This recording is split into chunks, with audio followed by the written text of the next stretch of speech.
एक समय की बात है। किसी नगर में एक बूढ़ा व्यक्ति रहता था और उसकी 7 बहुएं थी। एक बार कार्तिक का महीना आया और उसने अपनी बहुओं से कहा कि मैं कार्तिक का स्नान करूंगा, क्या तुम इसे निभा दोगी?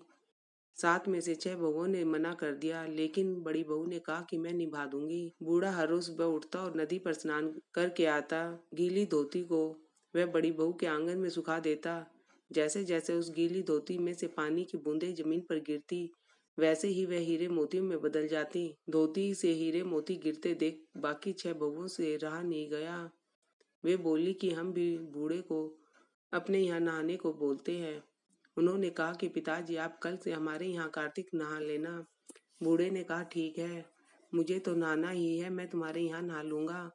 बूढ़ा सुबह सवेरे स्नान करके आया और धोती उसने उनके आंगन में सुखाने के लिए डाल दी, लेकिन वहाँ कीचड़ हो गया। बहुओं ने यह देखा तो कहा कि आप हमारे यहाँ पाप का स्नान कर रहे हो, इसलिए यहाँ से जाओ और अपनी बड़ी बहू के यहाँ पर ही स्नान करो। बूढ़ा वापस बड़ी बहू के यहाँ आया और कार्तिक का स्नान करने लगा। स्नान करके उसने फिर धोती सुखाई तो फिर से हीरे मोती गिरने लगे। अब कार्तिक का महीना समाप्त होने को था। बूढ़ा चिंता में पड़ गया तो बड़ी बहू ने इसका कारण पूछा। उसने कहा कि कार्तिक स्नान समाप्त होने को है, मेरा मन है कि मैं सारे परिवार को एक दिन खाने का न्योता दूं। बड़ी बहू ने कहा कि पिताजी, इसमें चिंता की क्या बात है, आप सभी को बुला लो, मैं खाना बना दूंगी। बूढ़ा सभी को निमंत्रण देने गया तो बाकी बहुओं ने कहा कि जब तक यह घर पर रहेगी हम खाने पर नहीं आएंगे। बूढ़ा फिर से चिंता में घिर गया कि ऐसे कैसे होगा और सूखने लगा।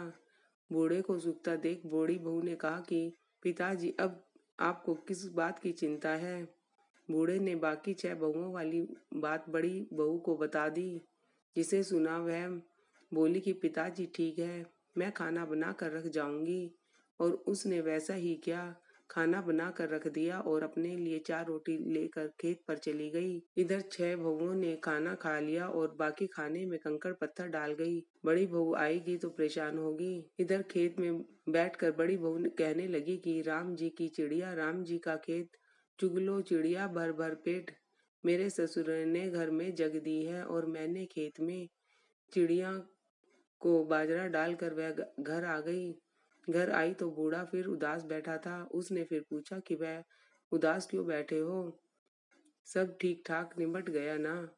वह बोला कि हाँ, सब ठीक निपट गया, लेकिन वह तेरी देवरानियां बाकी बचे खाने में कंकड़ पत्थर व मिट्टी डाल गई हैं। एक लपसी था, एक बहू तपसी ने था। कहा दोनों कि कोई भगवान की बात पूजा नहीं करते थे। पिताजी, लपसी मैं तो सवा सेर अपने का लिए 4 हलवा रोटी फिर बनाकर से बना भगवान का भोग लूंगी। लगाकर बहू टाली बूढ़े से लाकर जिम बात लेता कर था। घर के भीतर लपसी जाकर तपस्या करने खाने को लगा। देखती है, नारद मुनि आए लेकिन और वह बोले देखती है कि तपसी जिस से कि खाने में वह तू कंकड़ गोड़ा पत्थर उठा। गोड़ा डालती है वह उठाया तो हीरे उसके नीचे मोतियों में से वह बदल मुद्रा गए। निकली। घर की जगह तब महल तब खड़ा हो नारद गया। मुनि बोले कि घर दौलत से भर गया तूने ये मुद्रा और छोड़ धन की दौलत से कहानी। भर गया। एक दिन अन्न के कृष्ण जी भंडार गंगा घर जी में नहाने भरे जा पड़े रहे हैं। थे तो वह बूढ़े को लोमड़ बुलाकर उनके पीछे कहती है लग कि गया। पिताजी, कृष्ण जी आपने नहाने जो कहा चले था गए। कि लोमड़ मेरे लिए उनके कुछ कपड़े नहीं लेकर बचा, पेड़ पर चढ़ लेकिन गया। यहाँ तो हीरे मोतियों के कृष्ण जी भंडार ने हो गए हैं। कहा कि हे पूरे घर लोमड़, में मेरे धन की कपड़े दे। वर्षा हो लोमड़ गई है। बोला कि पहले वचन साधारण भर। सा घर महल भर कृष्ण जी गया ने है। सुलह कर दिया होगा। बूढ़ा तब सब वह चीजें कहने देख लगी, कर मुझे बोला तो कि बेटी, तुमने बिलोना भी सच्चे नहीं मन आता से था, कार्तिक घी स्नान भी नहीं सच्चे निकालना मन से आता था, निभाया है, न ही कोई लेकिन मुझे बाकी कुछ बहुओं ने बताता था। पापी मन से तो सो मैं निभाया, इसलिए दूध कार्तिक पीपल देवता में और तुम दही पर पथवारी प्रसन्न में हुए सींच देती थी। और यह फल मुझे दिया पथवारी है। माता ने दिया है। कार्तिक देवता सब जैसे बोली आपने पथवारी बड़ी बहू माता को के सींचने फल का दिया, इतना वैसे धर्म, वह हमें फल भी होता देना। है। तो